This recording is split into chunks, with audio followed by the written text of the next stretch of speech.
جیسا کہ شراب اور نشہ اسلام میں حرام ہے، سگریٹ کے بارے میں بتائیں کیا یہ بھی حرام ہے؟ میرے بھائی صحیح بات یہی ہے، صحیح بات اور راجح بات یہی ہے، اگرچہ بعض علماء کرام مکروہ کہتے ہیں، لیکن قرآن حدیث کو سامنے رکھ کر کے، ان کے آیات اور احادیث کو سامنے رکھ کر کے علماء کرام ادھر گئے ہیں کہ حرام ہے، انہی کی بات زیادہ اچھی لگتی ہے۔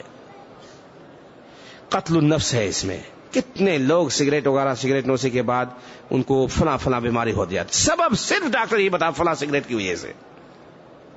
اللہ تعالیٰ نے طیبات پاکیزہ چیزوں کو حلال کیا، احل اللہ طیبات کو حلال کیا ہے، اور خبائث کو اللہ تعالیٰ نے حرام قرار دیا ہے۔ اس کو طیبات میں سے کہیں گے؟ اس کے اندر افطار ہے، ذہن کے اندر فطور پیدا ہو جاتا ہے۔ ایک صحیح آدمی جو کبھی یہ کھایا پیا نہیں، اس کو کھلا پلا دیجئے، دیکھیے اس کی حالت کیا ہو جاتی ہے۔ اس لیے وہ علماء کرام جو کہتے ہیں حرام ہے، ان کی بات زیادہ راجح ہے۔ اور میرے بھائی، آپ پسند کریں گے آپ کا بیٹا سگریٹ پیے؟ آپ پسند کریں گے آپ کا بیٹا تمباکو کھائے؟ آپ پسند کریں گے؟ اگر پسند نہیں کرتے ہیں اپنے بیٹے کے لیے، تو امت کے لیے بھی آپ پسند نہ کیجیے۔ جو اپنے لیے آپ پسند کرتے ہیں، وہ اپنے دوسرے مسلمان بھائی کے لیے بھی آپ پسند کیجیے۔